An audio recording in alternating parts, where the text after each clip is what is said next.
Good morning बच्चों। तो देखिए कल तक हमने 1.4 तक ख़त्म कर दिया है। और अब एक चीज़ आपको मैं बहुत महत्वपूर्ण बता रहा हूँ कि अगर आपने 1.1 से लेकर 1.4 तक की सारी प्रश्नावलियाँ और उदाहरण कर लिए हैं, ठीक है, जो मेरे साथ किए वो सब समझ में अगर आपको आ चुके हैं, तो इसका मतलब अब जो पेपर में आपका क्वेश्चन आएगा ना, वो इन्हीं के अंदर से आने वाला है, 1.1 से लेकर 1.4 के अंदर से। विविध से कोई भी प्रश्न अभी तक नहीं आया है, ठीक है, हो सकता है किसी साल आया हो, लेकिन सारे प्रश्न उसी की तरह हैं जैसे हमने अभी तक किए हैं। बस एक चीज़ और काम की है कि अब जो ये विविध आप कर रहे हो, ये थोड़ा सा इसमें जो प्रश्न होते हैं इनका लेवल हाई होता है, ठीक है। जैसे सीबीएसई वालों में हायर ऑर्डर थिंकिंग वाले क्वेश्चन होते हैं, वैसे यहाँ पर भी होते हैं कि आपने देखो 1.1 से लेके 1.4 तक की सारी प्रश्नावली की उदाहरण किए। अब यहाँ पर देखो सबको मिक्स करके दिया होगा, और यहाँ पर थोड़ा सा लेवल बढ़ा दिया होगा क्वेश्चनों का, क्वेश्चन थोड़ा सा उसके ऊपर लेवल के होंगे। बाकी करना सेम वही तरीका होगा, तरीका आपको हमेशा याद रखना है। लेकिन आपके पेपर में जो प्रश्न आता है पहली प्रश्नावली से, जो आपका पहला अध्याय है संबंध एवं फलन से, वो 1.1 से 1.4 के बीच में जो आपने सीखा ना उससे बन जाएगा, ठीक है। अगर उसके अलावा नया क्वेश्चन भी आएगा तो उससे बन जाएगा वो। लेकिन अब हम ये कर क्यों रहे हैं, ये इसलिए कर रहे हैं, मान लीजिए कि किसी साल पेपर में एक क्वेश्चन यहाँ का टफ वाला दे दिया, तो हो सकता है कि वो विविध से दे दे आपका। तो इसलिए विविध भी पढ़नी ज़रूरी है, ठीक है, और सिलेबस में है तो ये सीखना भी ज़रूरी है। अभी अगर पेपर में ना भी आए तो आगे हमारे काम आएगा ये, ठीक है, आगे की क्लासे में। तो चलो शुरू करते हैं फिर। बाकी अब इन प्रश्नों को देख के थोड़ा सा टेंशन न मत आना कि ये तो इतने टफ टफ आते रह रहे हैं, तो ऐसा मत सोचना, बस जैसा पढ़ाया जा रहा है वो सीखते हुए चलो। और बाकी ये प्रश्नावली को रिवाइज करते रहना 1.4 तक की, ठीक है, उदाहरण के साथ। उदाहरण से बहुत प्रश्न आते हैं, इसीलिए मैं उदाहरण भी करा रहा हूँ, ठीक है, नहीं तो मैं उदाहरण नहीं कराता।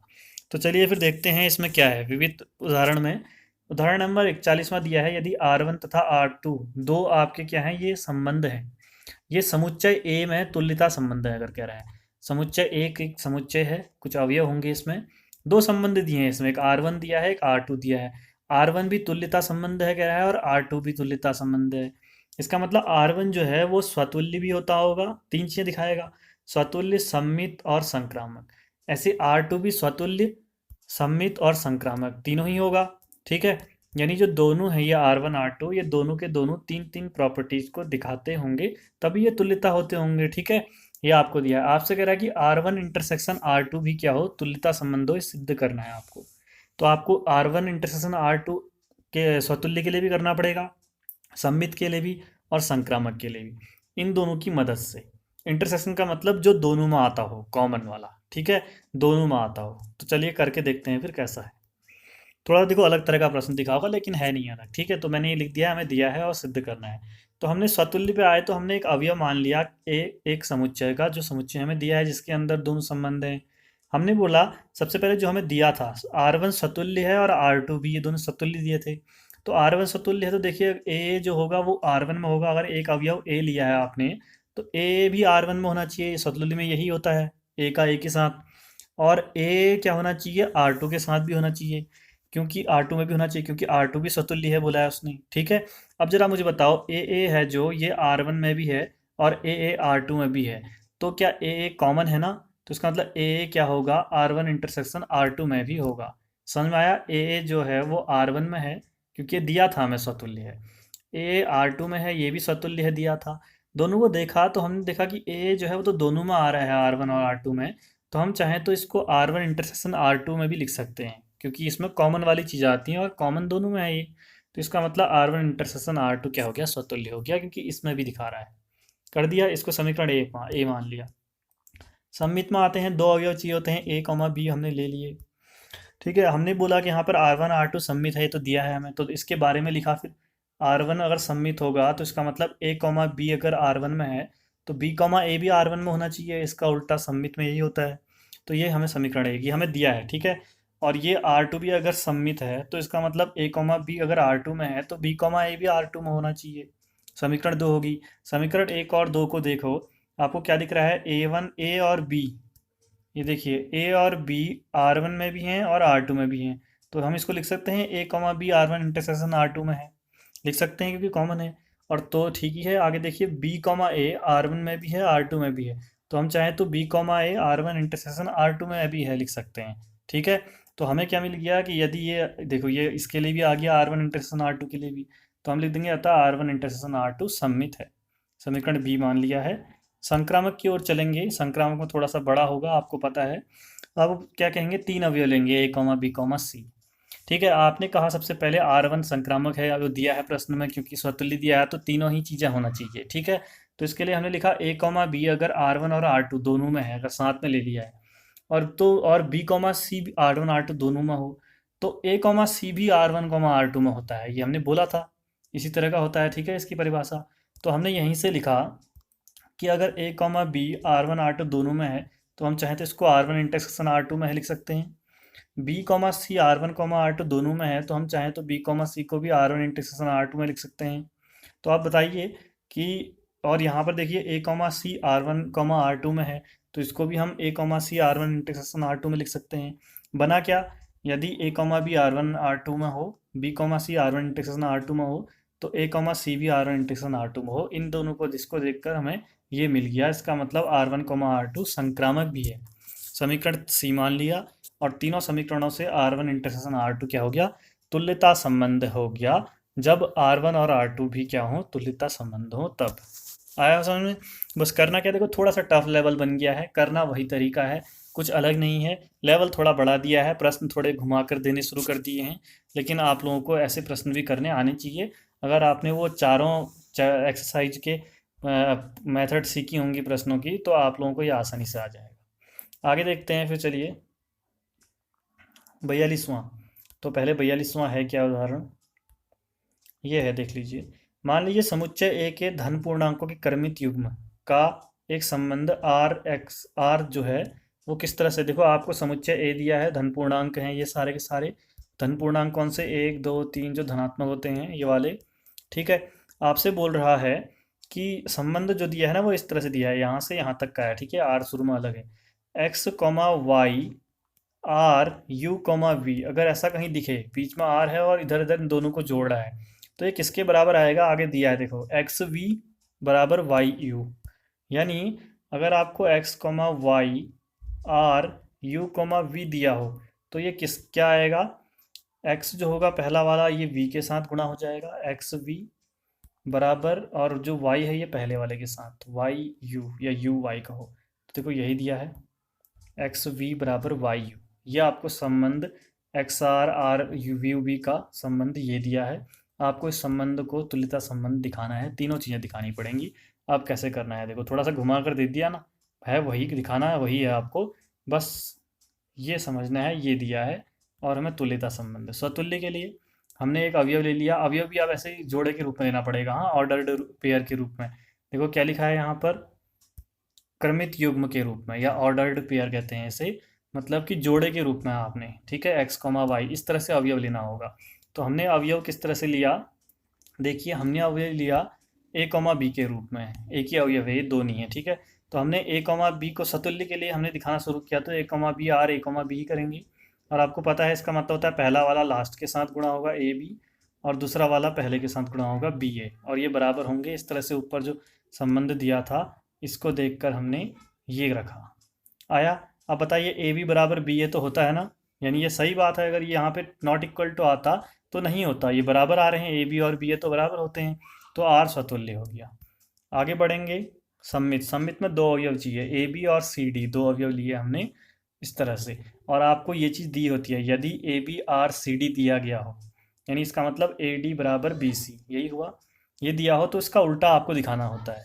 तो आप बताओ, ए डी बराबर बी सी हो गया, इसको हम क्या सी बी ऐसे लिख सकते हैं, या बी सी को आगे लिख दिया सी बी करके, और ए डी को आप पीछे लिख दिया डी ए करके, इस तरह से लिख सकते हैं।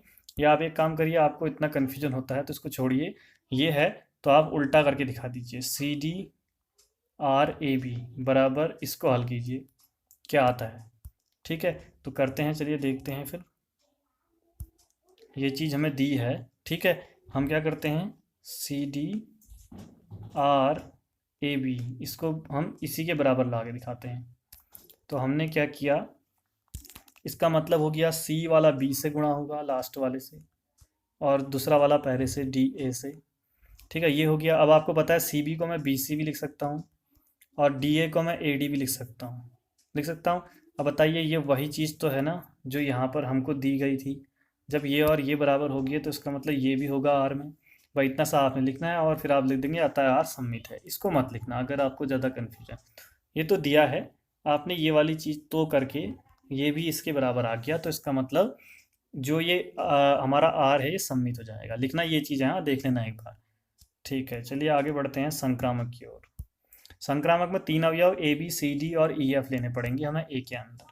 अब देखिए संक्रामक में क्या होगा, A B R C D ये चीज़ हमें दी है, और C D R E F ये भी हमें दिया होगा। पहला दूसरा दूसरा तीसरा हमें दिया होगा, हमें पहला तीसरा सिद्ध करना होगा। ठीक है, यही तो होता है ना संक्रामक में। तो हमने यही काम किया, A B R C D पहला दूसरा लिया, और इसका मतलब ए डी और बी सी पहला लास्ट ये लिख दिया बराबर, समीकरण एक मान लिया। उसके बाद दूसरा सी डी और ई एफ लिया, तो इसके लिए सी जो होगा एफ से मल्टीप्लाई वाला लास्ट से, और डी ई से होगा। समीकरण दो होगी। अब एक और दो को देखिए, आपको इन दोनों को हल करना है। ठीक है, तभी यहाँ पे एक से लिखा है, इसको हटाकर हल करना है। समीकरण एक में सी दिख रहा है, जो समीकरण दो में भी है। इन दोनों को अगर हल करो कहूँगा तो आप कहोगे सर समीकरण एक से सी का मान निकालेंगे और दो में रख देंगे। तो मैंने समीकरण एक से सी का मान निकाला, देखिए ए डी बट्टे बी आया, और समीकरण दो में रख दिया। ये देखिए सी की जगह पर ए डी बट्टे बी रखा गया है। ठीक है, और इसको हल किया, ये डी से डी कट गया, बी को इधर भेज दिया, तो क्या आया, ए एफ बराबर बी ई आ गया। और ए एफ बराबर बी ई का मतलब क्या होगा, आपको पता है कि A B R E F होगा, क्योंकि देखिए पहला वाला लास्ट से मल्टीप्लाई, दूसरा वाला पहले से, यही आया है ना। तो इसको हम ऐसे भी लिख सकते हैं। ठीक है, और यही तो है, पहला वाला तीसरे से संबंध दिखा दिया हमने, ए बी का ई एफ से, यही तो दिखाना था ना। तो ये आ गया ए बी का ई एफ से, यानी आर जो है वो संक्रामक भी हो गया। अब तीनों समीकरणों में ए बी सी मान लेना, जहाँ जहाँ पे सम्मित है स्वतुल्य है ये लेके, समीकरण एक ए बी सी से आर जो हो गया तुल्यता संबंध है, इस तरह से लिख देंगे। समझ में आ गया। आगे बढ़ते हैं फिर 43वें प्रश्न की ओर। 43वां प्रश्न दिया है, देखो एक एक्स आपको एक समुच्चय दिया है जिसमें 1 से लेकर 9 तक की संख्याएं हैं। ठीक है, अच्छा प्रश्न है, बहुत आसान है, खाली देखने में लग रहा है। आगे दिया है आर वन बराबर, आपको इस तरह से दिया है एक्स कॉमा वाई, मतलब आपको जोड़े के रूप में लिखने हैं अवयव। इसमें एक्स माइनस वाई जो आएगा वो 3 से भाज्य होना चाहिए, मतलब जब दो अवयवों को इन दोनों को घटाओगे ना तो 3 से भाग जाना चाहिए उसमें। इस तरह का एक आपको आर वन संबंध दिया है, और ऐसे आर टू संबंध दिया है एक्स कॉमा वाई के रूप में। और जो एक्स वाई आएगा वो 1 4 7 का क्या होगा, सबसेट होगा, यानी उपसमुच्चय होगा। ये सबसेट का साइन होता है ना। उपसमुच्चय निकालने आपको आते होंगे, जैसे मैं आपसे बोलूँ 1 2 और 3 के इसका उपसमुच्चय निकालिए, तो आप कहोगे एक तो 5 हो गया, एक 1 हो गया, एक 2 हो गया, एक 3 हो गया, एक 1 2 हो गया जोड़े के रूप में, 1 2 3 और एक 1 2 3, तो आपके पास 8 आ जाएंगे टोटल ये। ठीक है, समझ में आ गया। इस तरह से 1 3 भी होगा इसके अंदर, 1 3। तो इस तरह से आप निकाल सकते हो उपसमुच्चय, अभी निकालेंगे। कह रहा है कि जो एक्स वाई है या तो वो 1 4 7 इस वाले एक समुच्चय का उपसमुच्चय हो, मतलब 1 4 7 के क्या क्या बनेंगे, 1 4, क्योंकि आपको देखिए जोड़े के रूप में लिखना है एक्स कॉमा वाई, इसलिए जोड़े वाले ही लिखोगे। ठीक है, 1 4 होगा, या 1 7 होगा, या 4 7 होगा, ये तीन ही तो बन सकते हैं दो जोड़े के रूप में। ठीक है, ये हो सकता है कह रहा है, या तो ऐसे, या तो कह रहा है, या ये नहीं हुआ तो इसका हो सकता है 2 5 8 का। 2 5 8 के क्या होंगे, या तो 2 5 होगा, या 5 8 होगा, या 2 8 होगा, तीन ही तो बन सकते हैं जोड़े। या फिर तीसरा कह रहा है एक्स वाई जो है वो 3 6 9 के होंगे, तो 3 6 होगा, या तो या 6 9 होगा, या 3 9 होगा। ये लिखने हैं, अभी आगे लिखेंगे। ठीक है, इस तरह से आपको R2 दिया है, मैंने R2 भी समझा दिया, R1 भी समझा दिया। अब आपको सिद्ध करना है R1 बराबर R2, यानी इस चीज़ से अगर आप इसको इस तरह से अवयव के रूप में लिख दो सारे, और इसको भी अवयव के रूप में लिख दो, अगर दोनों में सेम आ रहे होंगे तो दोनों बराबर होंगे। तो यही काम हमने किया है। आगे देखिए, हमने x बराबर 1 से 9 तक अवयव है ये दे दिया। R1 क्या दिया है आपको, एक्स कमा वाई के रूप में लिखो कह रहा है, और दोनों को घटाने पर वो 3 से भाग जाना चाहिए उसमें। तो देखो मैंने क्या किया ना, पहले एक के लिए लिखा, एक के किसके साथ जोड़े बन सकते हैं, एक का 4 के साथ जोड़ा बनेगा, तो एक में से 4 घटाओगे तो -3 आएगा, और -3 में 3 से भाग जाता है। फिर 1 4 ले लिया, तो एक के साथ और किसका अवयव बनाओ आप, एक साथ भी बन सकता है, इनको घटाओगे 6 आएगा, 3 से भाग जाता है। फिर 2 के साथ शुरू किया, 2 के साथ 5 लोगे तब हो सकता है, और 2 के साथ 8 लोगे तब भी हो सकता है। इसके अंदर के अवयव लेने हैं। ठीक है, उसके बाद देखिए 3 के साथ 6 और 3 के साथ 9 लिया, 4 के साथ 7 लिया, और 4 के साथ 8 लेते, नहीं 4 के साथ 7 लिया, 4 के साथ 10 लेते, 10 तो है ही नहीं इसमें, तो इसलिए 4 7 लिया, 5 8 और 6 9, ये मैंने सारे अवयव लिख दिए। यानी जो R1 संबंध है उसमें इतने ही अवयव आ रहे होंगे। ये तो समझ में आ गया। दोनों को घटाने पर क्या बनना चाहिए, 3 से भाग जाना चाहिए। और पहले आप एक के साथ बनाओ, फिर 2 के साथ, फिर 3 के, 4 के, 5 के साथ, 6 के साथ, 7 के साथ कोई नहीं बनेगा। हाँ, 7 में आगे कुछ नहीं बनेगा, 8 के साथ भी नहीं बनेगा, 9 के साथ भी नहीं बनेगा। समीकरण ए बना लिया इसको। अब दूसरा R2 को हल करते हैं। R2 को हल करते वक्त एक्स वाई किस तरह से दिया था, एक्स वाई या तो 1 4 7 का कोई ना कोई सबसेट हो, उपसमुच्चय हो। तो इसके 3 उपसमुच्चय होंगे, इन तीनों को लिख दिया हमने। या फिर एक्स वाई जो हो वो 2 5 8 का उपसमुच्चय हो, ये 3 लिख दिए, 2 5 8 के पीछे बताया अभी मैंने। या फिर 3 6 9 का हो, इसके ये 3 लिख दिए।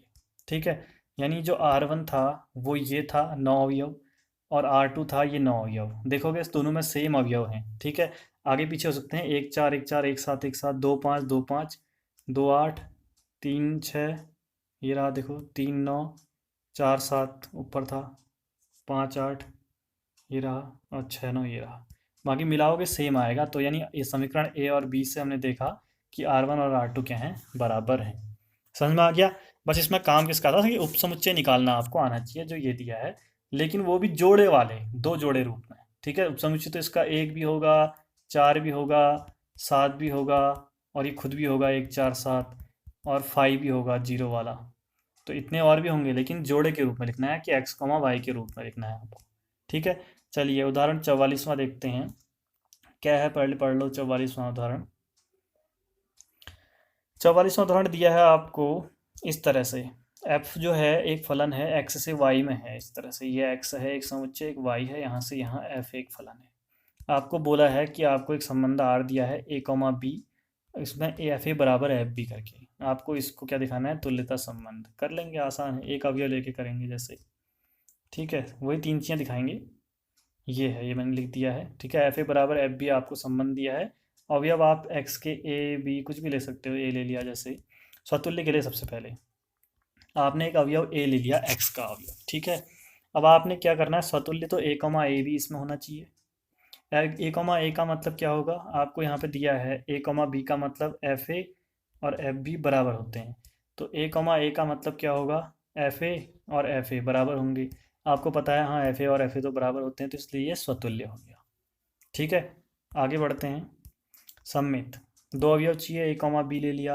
अब इसमें आपको यदि ए कॉमा बी बराबर बिलोंग्स टू आर ये दिया होता है, ये दिया है, तो इसका मतलब एफ ए बराबर एफ बी होगा। अब आपको सिद्ध उल्टा करना होगा इसका, B comma A B R में हो।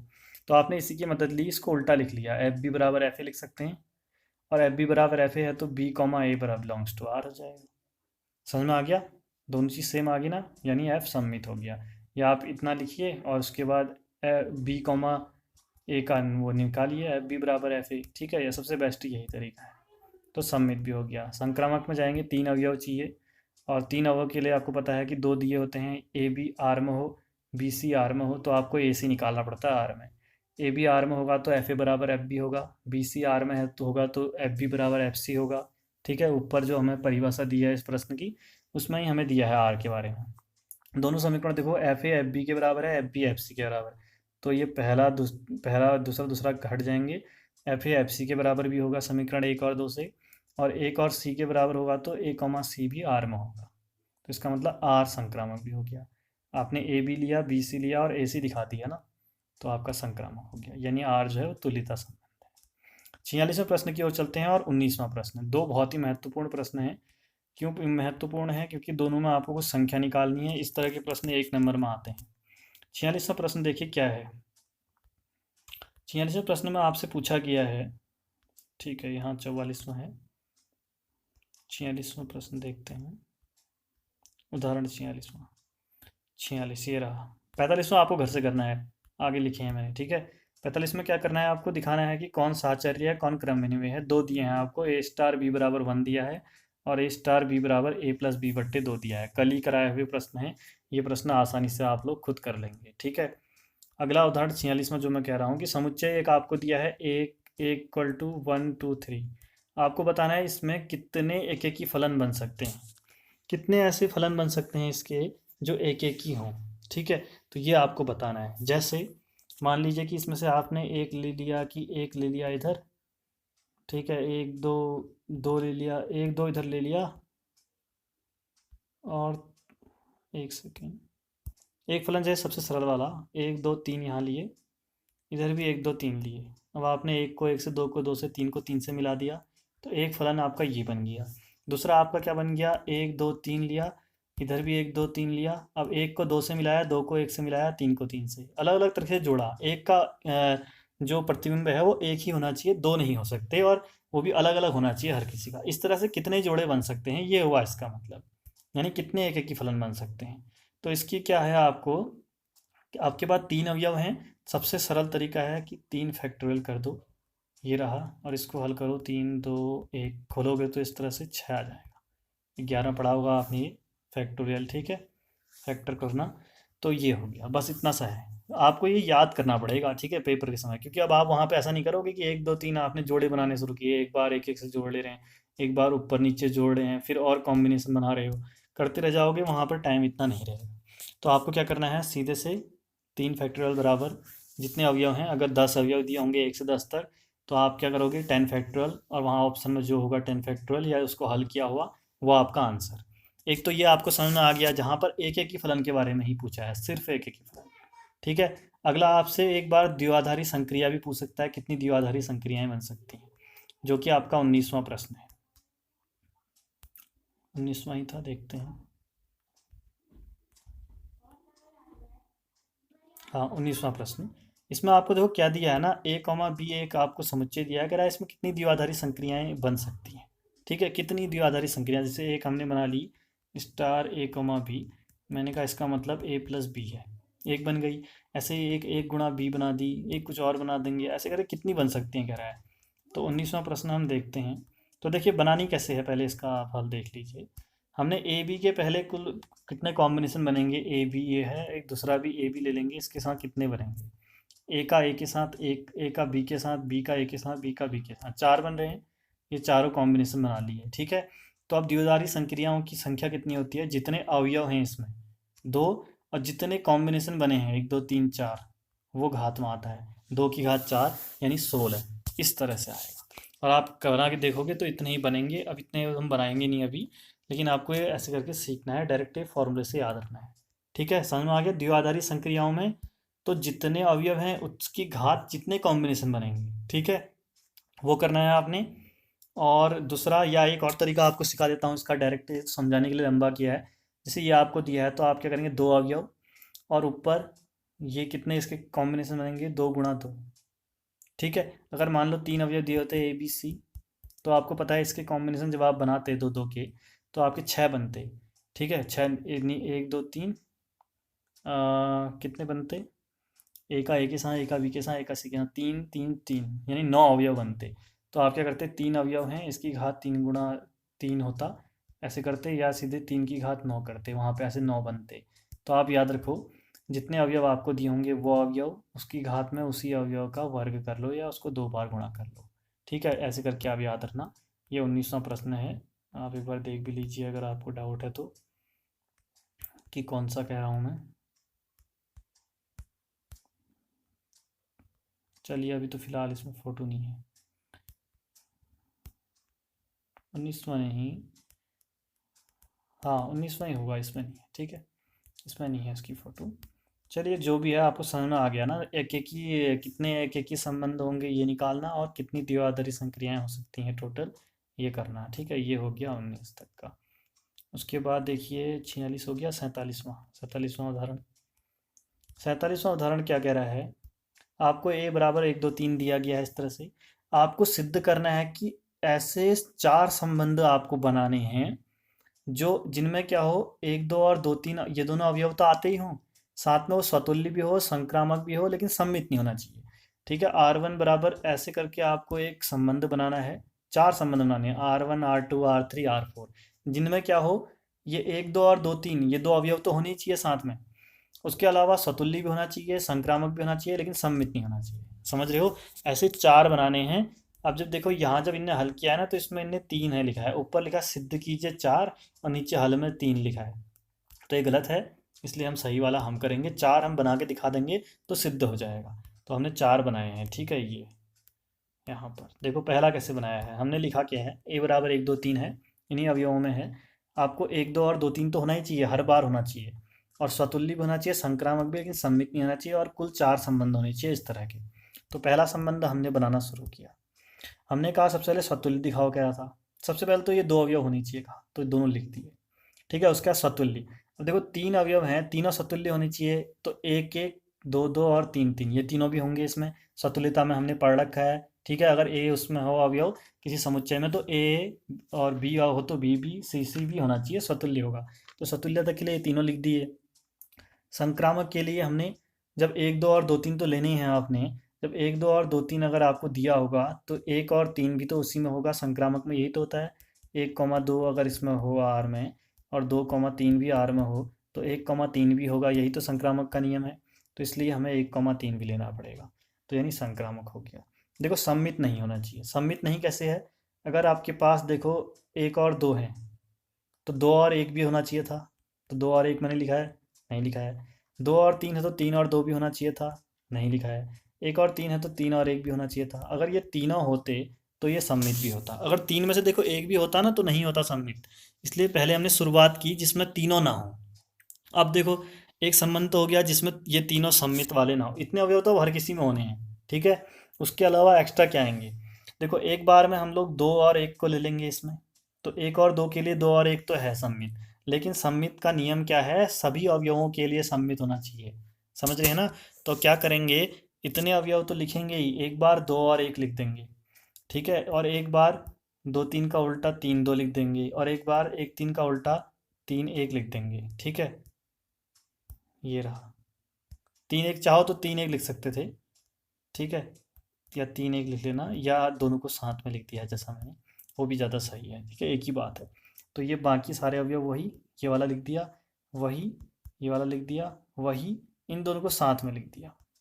मतलब तीनों नहीं लिखेंगे साथ में, तीनों लिखेंगे तो फिर वो सम्मित भी हो जाएगा, और सम्मित हो जाएगा तो हमें तो दिखाना है सम्मित नहीं होना चाहिए। तो ऐसे चार संबंध हमने ये बना दिए। वैसे और भी बन सकते हैं इसमें। ठीक है, ये इस तरह के प्रश्न जहाँ तक का जो क्वेश्चन पूछा है ना क्वेश्चन वाले ने, वैसे एक क्वेश्चन गलत ही पूछा है। पांचवा संबंध क्या बन सकता था आप बताओ? ये सब आप लेते और एक बार तीन एक को भी ले लेते, बना चौथा संबंध। इतने बन गए। पांचवें में क्या छठे में क्या बनता?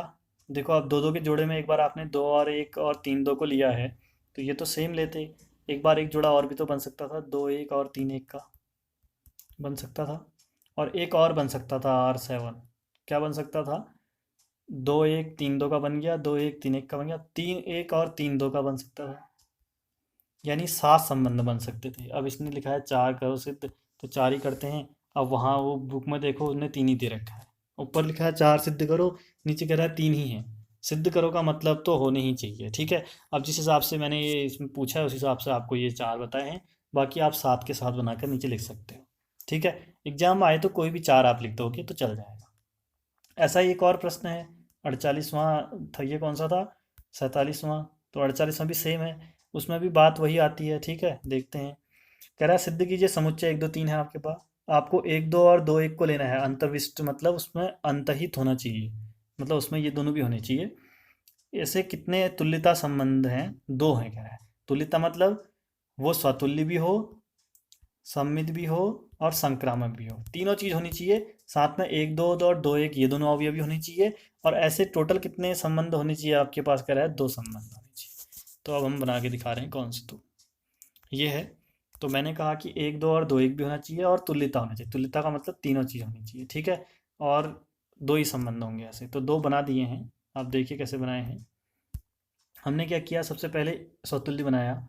आपके पास ऊपर समुच्चय एक दो तीन दिया है, समुच्चय क्या दिया है उस पर निर्भर करता है, याद रखना।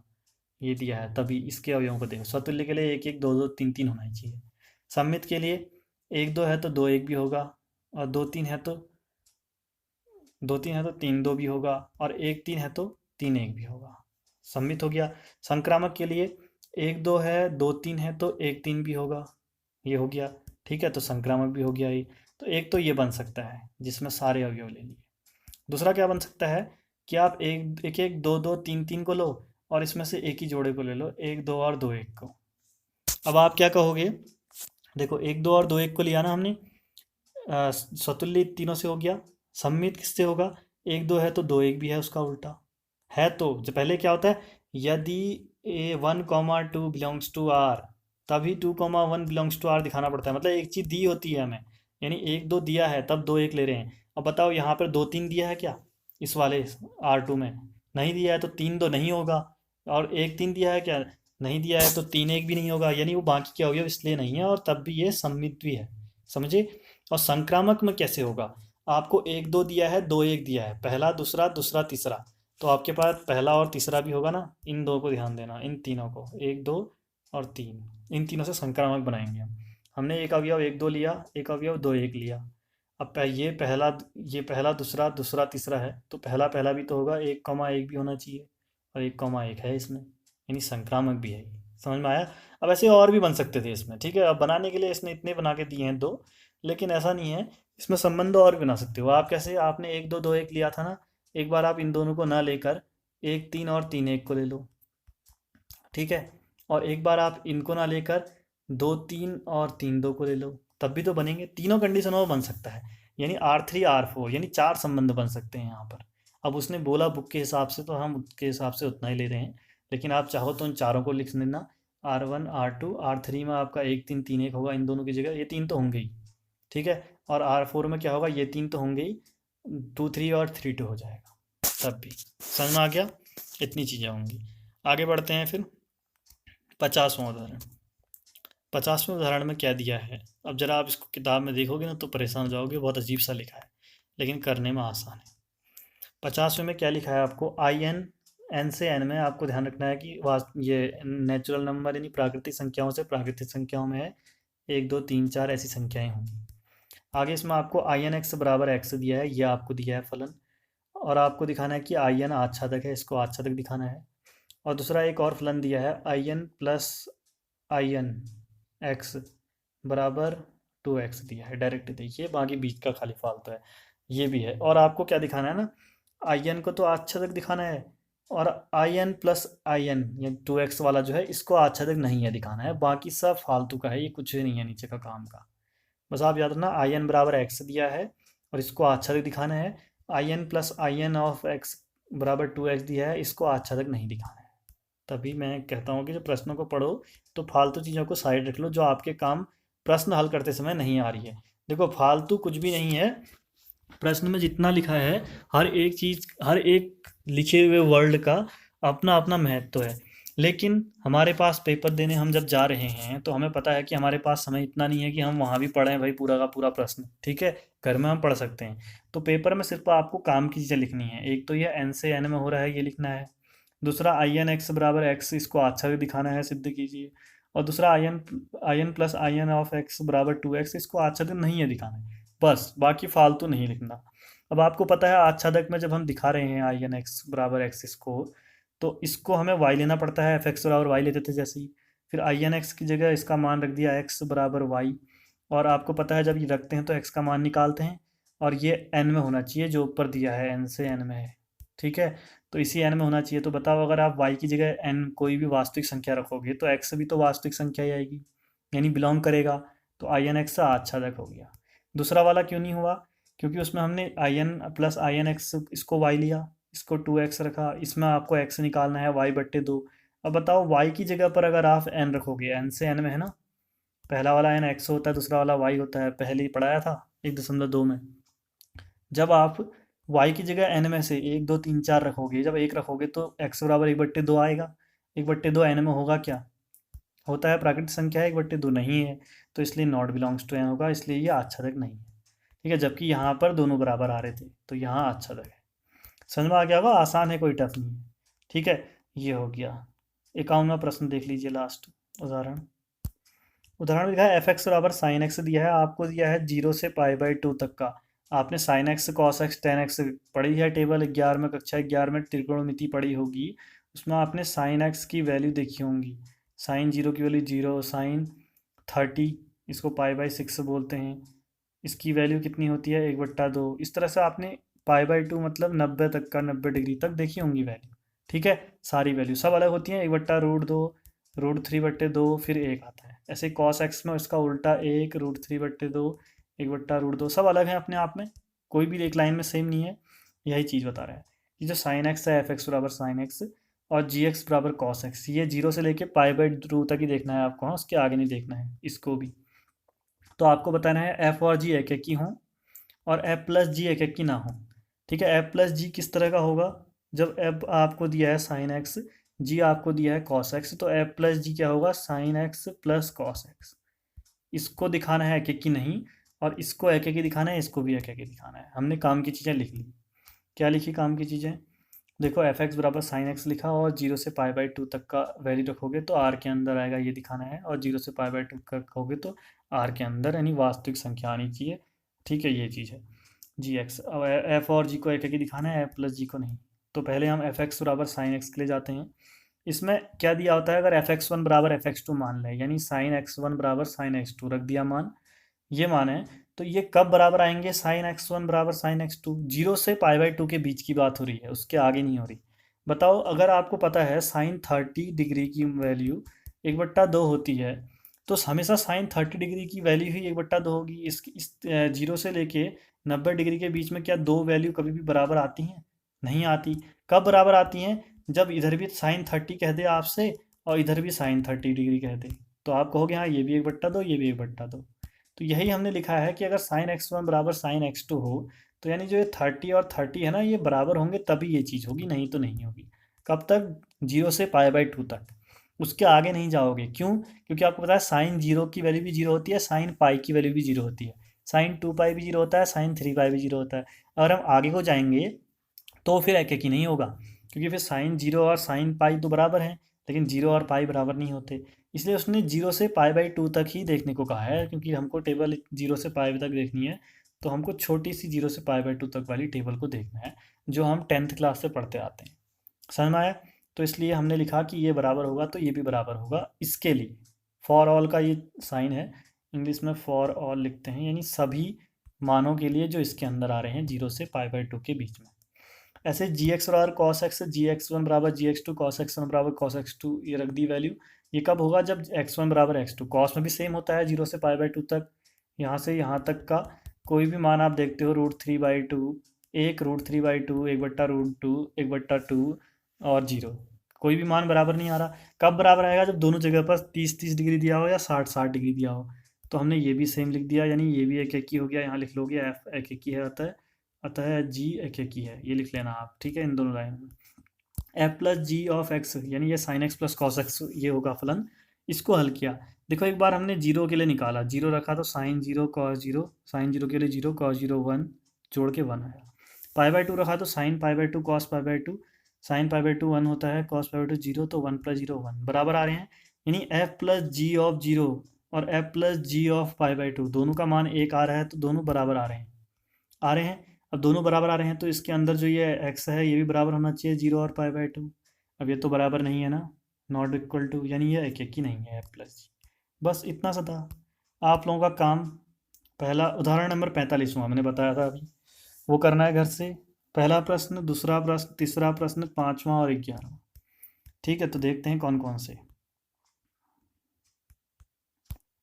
पहला, दूसरा, तीसरा, पांचवा और 11वां। ठीक है, एक मिनट देखिए। ठीक है, तो देखिए पहला, और जो जो बोले हैं देख लेना। पहला प्रश्न ये है, आपसे कह रहा है एफ एक्स बराबर 10x + 7 है, और आपको क्या दिखाना है, एक जी ऐसा फलन ज्ञात करना है जिसके लिए जी ओ एफ ओ जी बराबर आई जी हो। आपको आता है कि क्या करोगे आप, एफ एक्स बराबर वाई रखोगे, तो 10x + 7 बराबर वाई आएगा, एक्स बराबर वाई माइनस 7/10 आ जाएगा। ऐसा आएगा, एक्स बराबर वाई माइनस 7/10 आएगा, यह आएगा। इसी को आप जी वाई मानते थे, यानी यही आपका आंसर। लेकिन अब आपको जी ओ एफ और एफ ओ जी दोनों का मान निकालोगे तो आई आर आना चाहिए, यानी या तो एक्स आना चाहिए या वाई आना चाहिए। जब आप एफ ओ जी निकालोगे तो आपका वाई आएगा, जी ओ एफ निकालोगे तो वाई एक्स आएगा। ये पीछे मैं करा चुका हूँ, आपको यही काम करना है। आंसर तो ये हो गया आपका। ठीक है, दूसरा देखिए, एफ एन बराबर n-1 ये दिया है, और आपको दूसरा ये n विषम है तब के लिए दिया है, और एफ एन बराबर n+1 ये n सम है तब के लिए दिया है। आपको इसको व्युत्क्रमणी दिखाना है, साथ में प्रतिलोम निकालना है। तो आप क्या करोगे, आपको ये दो प्रश्न के तौर पे दिया है, एक प्रश्न ये हो जाएगा, एक ये हो जाएगा, इसका अलग उत्तर आएगा, इसका अलग उत्तर आएगा। दोनों के लिए ये मैं पीछे करा चुका हूँ आपको। ऐसे ही दो प्रश्न थे, एक उदाहरण था, एक प्रश्नावली में था, वो दोनों को देखकर आपको काम करना है। अगला एफ एक्स बराबर इतना दिया है, आपको एफ ऑफ एफ एक्स निकालना है। कैसे आएगा एफ ऑफ एफ एक्स? ठीक है, पहले अंदर वाले एफ एक्स की जगह आप क्या रख लोगे, x² - 3x + 7 + 2। तो आपका F of x square plus 3x minus 3x plus 2, यही है ना। ये फिर उसके बाद जहाँ जहाँ x है वहाँ वहाँ ये बड़ी चीज़ रखोगे इसमें, ठीक है। तो उसके बाद हल करने का आंसर आएगा। ये वाला मैं कराऊंगा, चौथा मॉड वाला है इसलिए कह रहा हूँ, ठीक है। बाकी ये भी आसान है। अगला आपको सिद्ध कीजिए एफ एक्स बराबर एक्स क्यूब, इसको एक एक ही दिखाना है। ये तो बहुत ही आसान है, आपको एक्स वन का क्यूब बराबर एक्स टू का क्यूब, तो क्यूब क्यूब हट जाते हैं तो एक्स वन बराबर एक्स टू आता है। एक्स एफ जो है वो एक एक ही है, आसान है। बाकी मैं कराऊंगा जो जो छोड़े हैं। उसके बाद एक प्रश्न और कौन सा दिया है आपको मैंने, 11वां। 11वें में क्या दिया है आपको, देखिए ये ऊपर की चीज़ों को छोड़ दीजिए फिलहाल, कोई ज़रूरत नहीं है। यानी ये इस तरह का एस एक है, एक समुच्चय, टी भी एक है, एस में ए बी सी हैं, टी में 1 2 3 है। ये तो आप भी बनाते ही वैसे भी, ठीक है। आपको एफ इनवर्स ज्ञात करना है, ठीक है। अगर है तो, नहीं है तो नहीं। ये है ना, इसको हल करना है। ऐसा प्रश्न कराया था, क्या होगा, जो ए है उसका उसकी इमेज क्या है, 3 है, यही तो होगा। प्रतिबिंब बी का 2 है, सी का 1 है। तो देखो हर किसी का एक एक है, यानी एक एक ही भी है। और देखिए जो आपका सह प्रांत है, इसमें प्रत्येक अवयव जो है वो किसी ना किसी का क्या है, प्रतिबिंब है। तो इसका मतलब ये क्या होगा, आच्छादक भी होगा, और एक एक की और आच्छादक है तो इसमें क्या होगा, ये व्युत्क्रमणीय भी होगा। व्युत्क्रमणीय में क्या होता है, एफ बराबर एफ इनवर्स, यानी इसका जो व्युत्क्रम है पर वो एफ इनवर्स यही होगा। ऐसे दूसरा वाला आप करोगे तो इसमें बी और सी दोनों का जो प्रतिबिंब है वो एक ही है, 1। तो इसलिए ये एक एक ही नहीं होगा। एक एक ही नहीं होगा तो सीधे क्या आ जाएगा आपका, कि इसका जो ये है व्युत्क्रम वो अस्तित्व में नहीं है, सीधी बात है, ठीक है। बाकी सारे प्रश्न देखते हैं, मैं कराऊंगा। आप लोगों को इतना काम करना है, और इतनी प्रश्न से डरना नहीं है, ठीक है। आगे भी और डरावने से प्रश्न देखने को मिलेंगे। डरावने मतलब देखने में डरावने हैं, करते समय तो एक बार कर लोगे तो फिर तो आसान लगेंगे, ठीक है। अब बाकी जो समझ में ना आए वो पूछ लेना। चलो मिलते हैं फिर अगले वीडियो में, तब तक के लिए बाय बाय।